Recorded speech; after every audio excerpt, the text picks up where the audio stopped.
In mere hours, the 2022 NFL season will be upon us.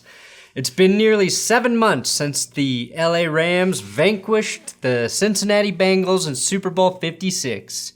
And to be honest, even after 7 months, it's hard to believe the Cincinnati Bengals were in the Super Bowl.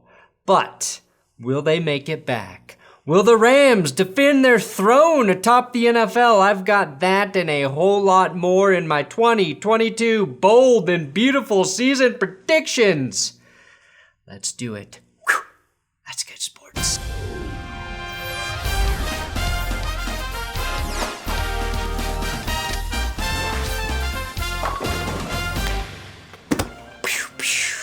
You know what to do. Do I look different? Well, it's because my balls are as smooth as they've ever been. I wish I could show you because that's how beautiful they are, thanks to Manscaped and their ultimate smooth package.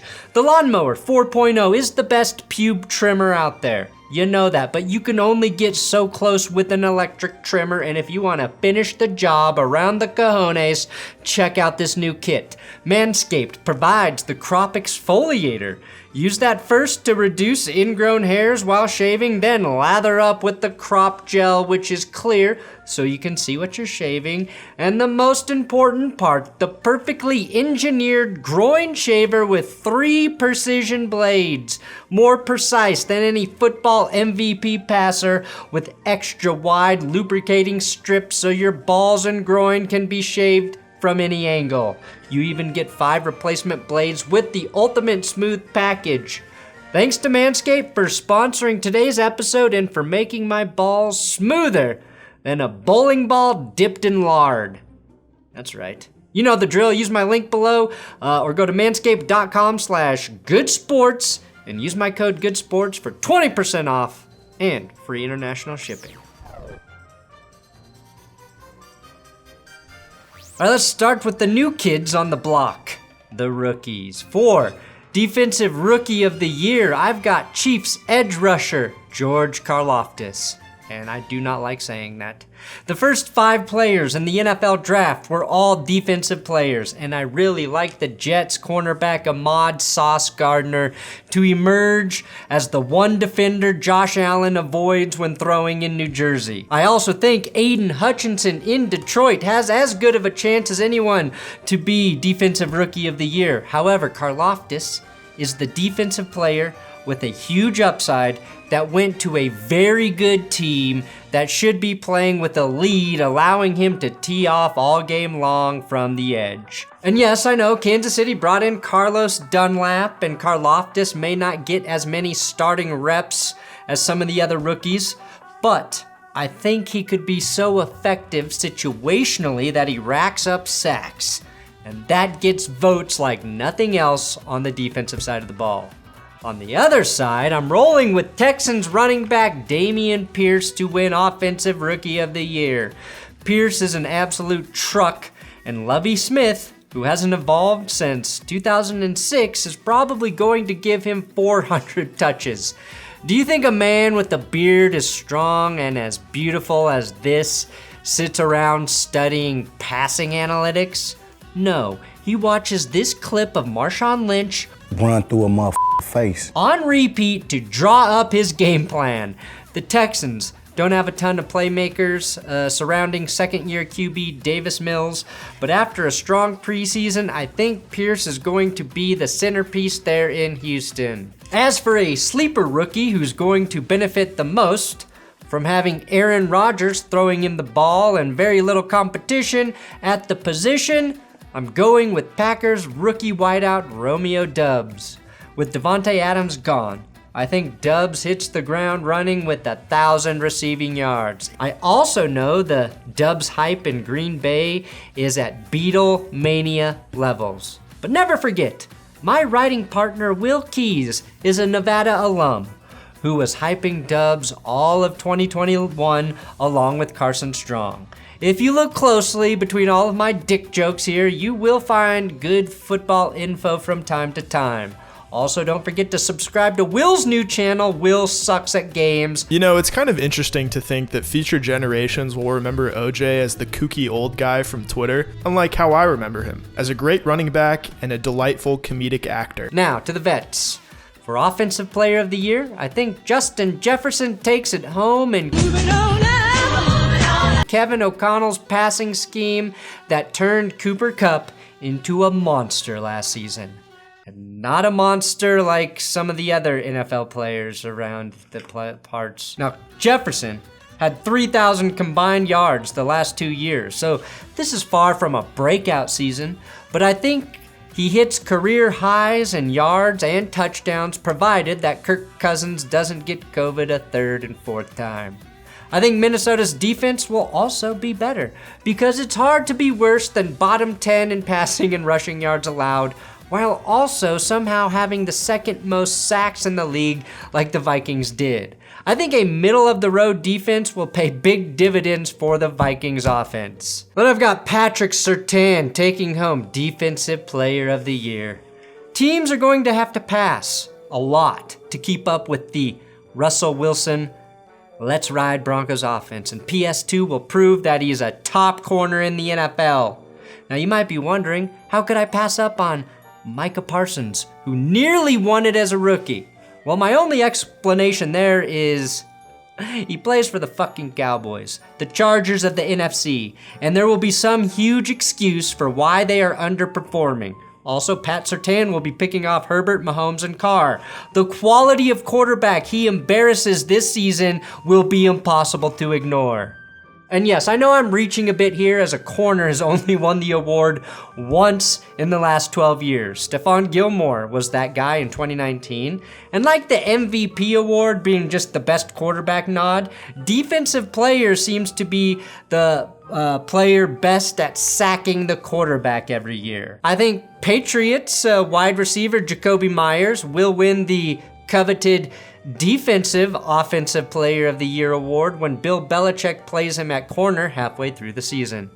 Matt Patricia may be calling plays in New England, and I predict the Patriots will be fighting with the Jets to not finish in last place in the AFC East.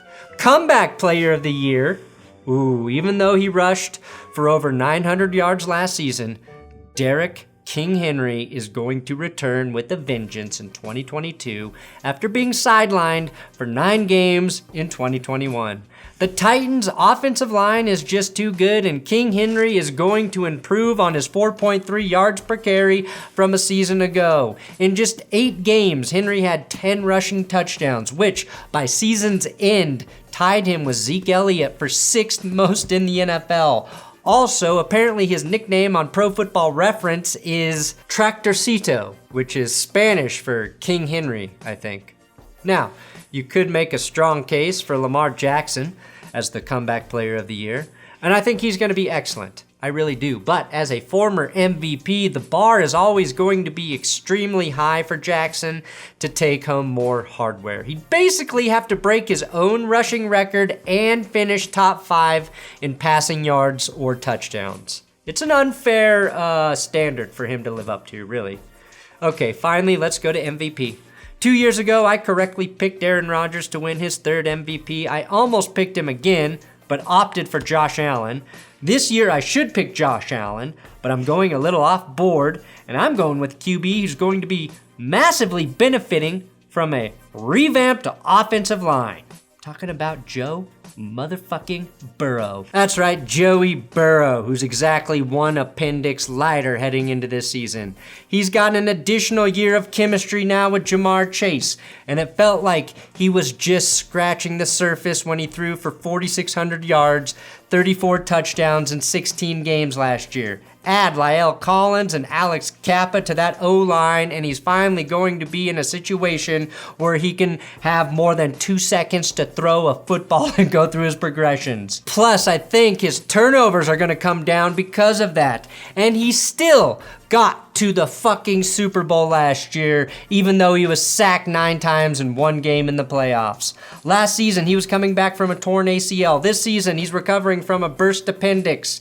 I would only worry about Joe Burrow if he were starting the season fully healthy. Now, the hot pick for MVP is Chargers QB Justin Herbert, which makes a lot of sense. Herbert is really good, and the Chargers are never better than they are in the offseason. But I think Burrow is a killer, whereas Herbert has yet to prove he's a winner as much as he is a statistical and highlight reel machine. Yes, those things will turn into more wins, I know, but right now, I'm going Burrow. For least valuable player, I've got Deshaun Watson, who thoroughly sucked ass in one preseason game and will probably suck when he gets back on the field after his 11-game suspension. No way that guy can play well when he's forced to be massaged by a man every week, a team-approved man. And while that man, who is forced to massage Watson, should win NFL Man of the Year, I predict that's gonna go to Russell Wilson. And not just because he's a great presence in the community who visits the Children's Hospital every Monday, but because he's managed to not lose his mind after listening to Seahawks fans betray him and say that they won that trade.